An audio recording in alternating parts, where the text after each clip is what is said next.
What's going on, guys? Can you see my head? Damn straight you can see my head. That's all you need to see is this damn mouth. Listen up. Today I was working at the restaurant, and this guy comes in and he sits down and he says, "Look, man, I'm vegan." I said, "Stop right there. I'm vegan." He said, "What? Hell yeah." Fucking high five, bro. He said something like, "I thought I felt a connection when we walked in. We're part of the V gang." I'm like, "Hell yeah, bro. Vegan all day." And he's like, so then he goes to order, and then he's like, "Except, I'm sure you run into this problem too. If I don't eat eggs, I just start to feel so weak. So I eat eggs sometimes too." And in my head, I'm thinking like, all right, man, that's fine, but you're definitely vegetarian, not vegan. I don't know why you're walking around saying that you're vegan when you fucking openly eat eggs all the time. Nothing against you, dude. Do what you want to do, man. But anyways, so then he doesn't just order like pancakes that have a little bit of eggs in the batter. He doesn't order, a keeping it simple that just has some 2 eggs on the side, which is a lot of eggs. He orders an omelet, which is entirely made of eggs. That's all you're eating is just eggs and vegetables.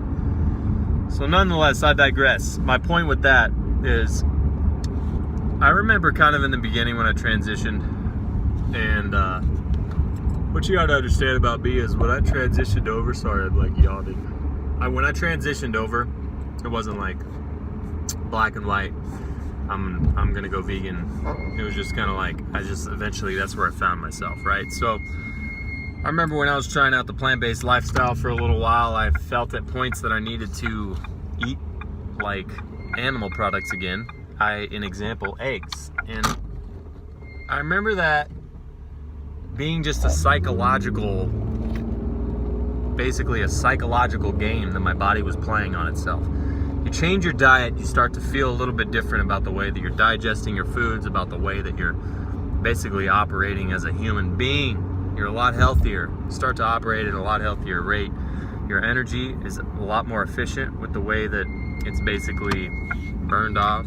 And long story short, when you're transitioning from plant-based, from a standard American high-fat, high animal product, high salt, high oil diet to one that's a little bit more healthy, higher in whole foods and plant foods, then you're going to feel a little bit different. And don't let the psychological game of I feel like I need to eat animal products get the best of you. Because, we got our boy Tim Sheaf.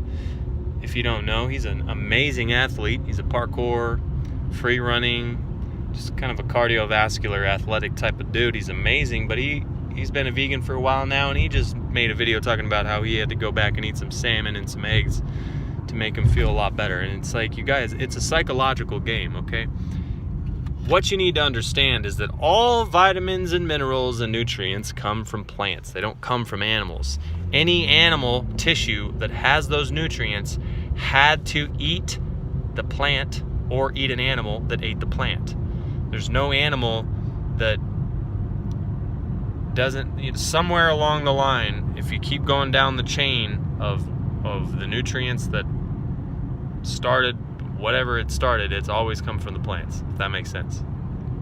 So yes, animal tissue and skeletal muscle can concentrate nutrients differently than plants can, but it doesn't change that they have all the same nutrients, and all the nutrients that you need for your body to be healthy come from plant sources. So there is no need to ever eat a chicken, period, or some cow titty pus, juice, some milk, whatever it may be. If you want to do it, go ahead, but there's not necessarily a need to for your own health or your own strength, whatever it may be. The other thing that I ran into today is a little bit later, someone was at the table talking to her friends. It was a woman. She was talking to her friends about insulin resistance and basically about sugar and diabetes and how all that stuff works inside the body. And it just got me thinking that I need to do another video explaining sugar, like I haven't done enough of those videos yet. So stay tuned, because I'm going to release another video kind of talking about basically insulin resistance and sugar, fat, how all that works with diabetes, because that's a very important subject that a lot of people need to learn. So I hope you guys take away from this video today is just understand that, in the beginning of your transition, you might feel like you need to still eat some animal products. It's going to be natural. Do or don't. But what you need to know is that it's not a necessity. And you may be thinking in your mind, maybe I need these. You don't need them. You're fine. Okay? Any nutrient that you're getting inside of an egg or inside of a piece of skeletal muscle, you can get those nutrients from plant sources. It's very simple. Just stay dedicated. Keep on it. I'm your boy Planet Hundo. I'll talk to you guys soon. Keep it lit. I'm out.